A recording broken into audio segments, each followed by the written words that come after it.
महर्षि वाल्मीकि जिन्होंने राम कथा की रचना की है, इनकी भी एक अनोखी कहानी रही है। ये पहले एक डाकू थे, एक डकैत थे, जो कि जंगल में लूटपाट किया करते थे और उसी लूटपाट से ही अपने परिवार का पालन पोषण किया करते थे। एक दिन इन्होंने श्री नारद जी को ही बंदी बना लिया, पर इन्हें क्या पता था, श्री नारद जी के ही मार्गदर्शन से वह राम वचन का अर्थ समझेंगे।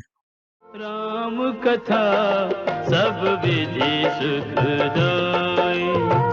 राम कथा राम कथा का प्रारंभ कुछ इस प्रकार होता है कि ब्रह्मा जी नारद जी को आदेश देते हुए कहते हैं कि अब वो सही समय आ चुका है जब इस पृथ्वी लोक पर हर नर नारी इस भव्य लीला की व्याख्या कथा के रूप में करे।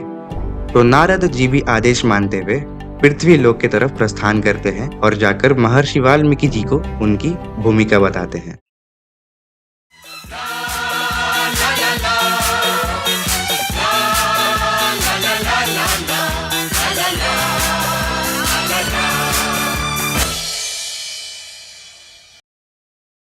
स्वागत है आपका एक और नए सफर में और हम जा रहे हैं वाल्मीकि नगर। वाल्मीकि नगर जो कि बिहार और नेपाल के एरिया में डिस्ट्रीब्यूटेड है और साथ ही साथ गंडक नदी भारत और नेपाल को अलग करती है। वाल्मीकि नगर में हम टोटल 4 स्पॉट को एक्सप्लोर करते हैं। सबसे पहला स्पॉट नरदेवी मंदिर, दूसरा स्पॉट वाल्मीकि आश्रम, तीसरा स्पॉट शीश महल और चौथा spot suspension bridge. Transportation service की बात करें तो अगर आप बिहार के किसी जगह से हैं तो आप सिंपली मुजफ्फरपुर जंक्शन आकर बगहा के लिए ट्रेन पकड़ सकते हैं और फिर बगहा से आप वाल्मीकि नगर जाने के लिए सिंपली बस का इस्तेमाल कर सकते हैं। और अगर आप आउट ऑफ बिहार रहते हैं तो आप सिंपली पटना जंक्शन आकर बगहा के लिए ट्रेन ले सकते हैं और फिर बगहा से वाल्मीकि नगर जाने के लिए सिंपली बस का इस्तेमाल कर सकते हैं। हम कथा सुनाते राम सकल गुण धाम की, हम कथा सुनाते। भारत और नेपाल के सीमा पर स्थित ये मंदिर वाल्मीकि टाइगर रिजर्व के क्षेत्र में पड़ता है और इस मंदिर का नाम है नर देवी मंदिर।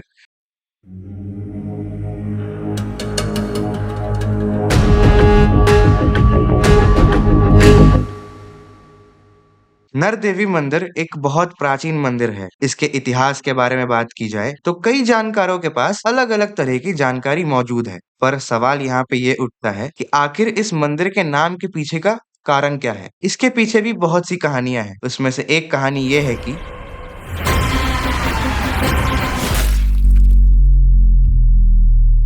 ऐसी मान्यता है कि बुंदेलखंड के राजा जासर के 2 प्रतापी सुपुत्र जिनका नाम आल्ह और उदल था, वो इस मंदिर की पूजा और अर्चना किया करते थे और भेंट के रूप में माता को अपने शीश की बलि दिया करते थे। पर माता के आशीर्वाद से उनके शीश वापस से जुड़ जाते थे। इसके कारण ही कई लोग का कहना है कि इस मंदिर का नाम नर देवी मंदिर पड़ा।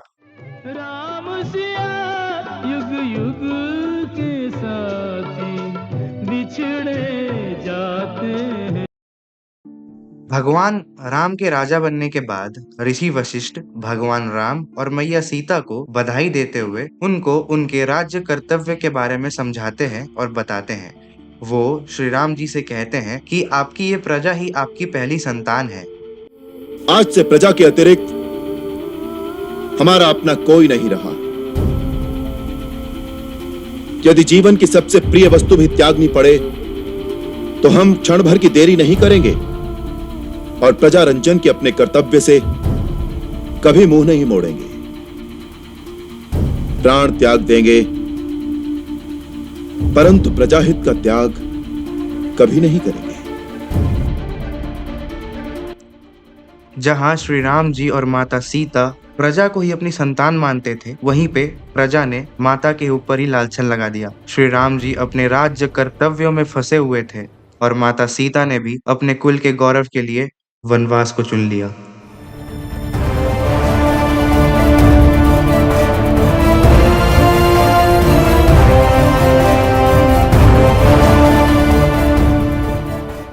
श्री राम जी के अपने ही लोगों ने, उनकी अपनी ही प्रजा ने ना जाने कैसी कैसी बातें बनाई, मैया सीता के बारे में क्या क्या कहा, पर फिर भी प्रभु राम ने हमेशा उनका हित चाहा।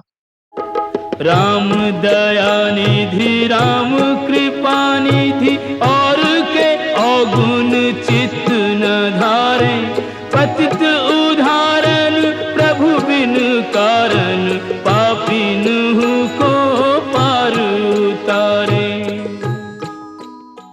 वाल्मीकि आश्रम नेपाल के चितवान डिस्ट्रिक्ट में सिचुएटेड है और ये वो जगह है जहाँ पे महर्षि वाल्मीकि जी ने रामायण की रचना की थी और ये वो भी जगह है जहाँ पे माता सीता रहती थी और उन्होंने लव कुश को जन्म दिया था। मेरी ये मान्यता है कि इस जंगल के वृक्षों ने, नदियों ने माता सीता को देखा है, उनका साथ निभाया है और कहीं ना कहीं हम माता सीता के प्रेजेंस को फील कर सकते हैं, उनके एनर्जी को फील कर सकते हैं, जो कि हमें एक पॉजिटिव एनर्जी प्रोवाइड कराती है।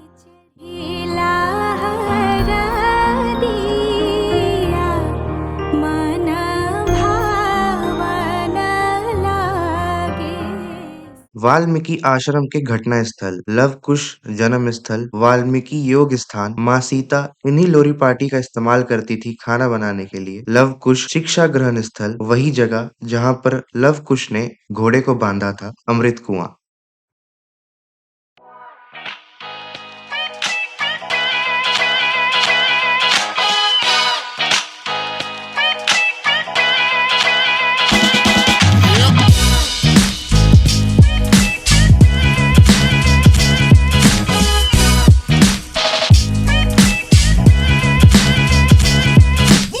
गजेंद्र मोक्ष मंदिर। गजेंद्र मोक्ष मंदिर नेपाल के चितवन डिस्ट्रिक्ट में सिचुएटेड है और यहाँ की कहानी बड़ी इंटरेस्टिंग है।